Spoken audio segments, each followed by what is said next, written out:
Paddys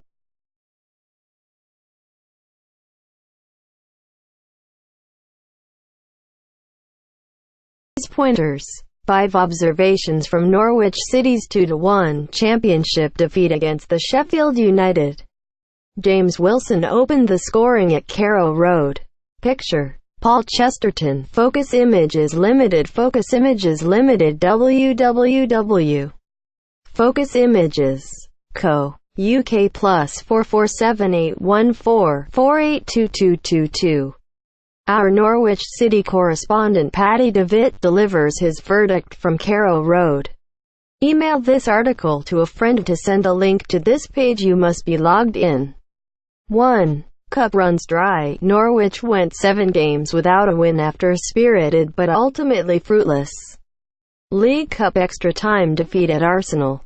The praise after Chelsea came from all quarters. Rightly so. A display rich in character and endeavour against the odds.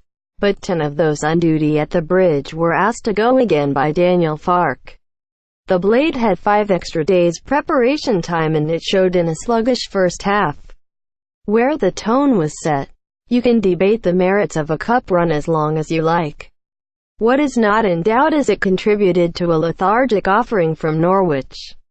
At championship level, fine margins decide the result. They cannot afford another barren run from here. 2. Second best. Second balls. The starkest difference between the sides was the dominance from the visitors in those battles for second balls.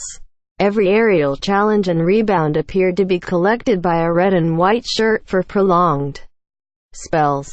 That is normally Alex Teddy's game. The Norwegian was the one outfield player who had not featured from the start at Stamford Bridge. But with United making the most of an extra man across central areas for the first half, Teddy was simply unable to put out enough fires. Unbeaten, the weak back pass that gifted United a winner ended his unbeaten faultless run in the side this season. Teddy is experienced enough to come back strong at Brentford. 3. Payback. Chris Wilder raced across the pitch to salute the away support at the final whistle. The reaction from those home fans left in the ground was predictably hostile. After the fallout from his tetchy rant following the Battle of Bramall Lane, you suspect the Spiky Blades boss will enjoy his coach trip north.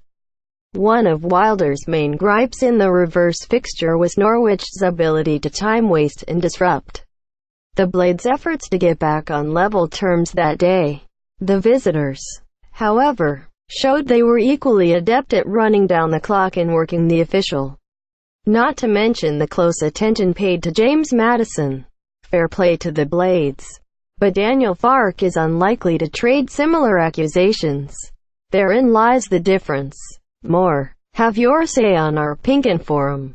4. Miles on the clock. Maddison, talking of City's starlet, it is no surprise that his grueling workload will catch up with him on occasion. This was one of those days. Maddison's normally reliable radar was off at Carrow Road. He looked weary, leggy and lacking in inspiration.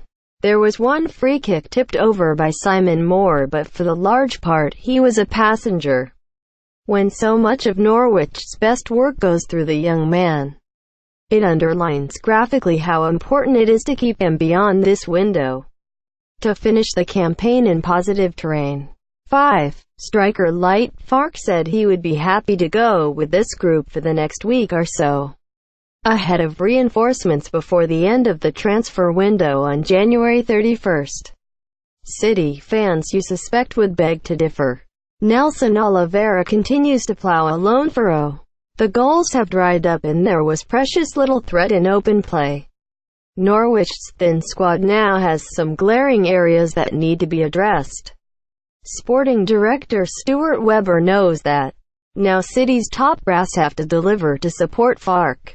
For the latest Norwich City news and opinion, follow Group Football editor Paddy DeVitt on the following channels. Paddy DeVitt on Twitter at PaddyDeVitt. Paddy DeVitt on Instagram at PJ_DeVitt. Paddy DeVitt on Periscope at PaddyDeVitt.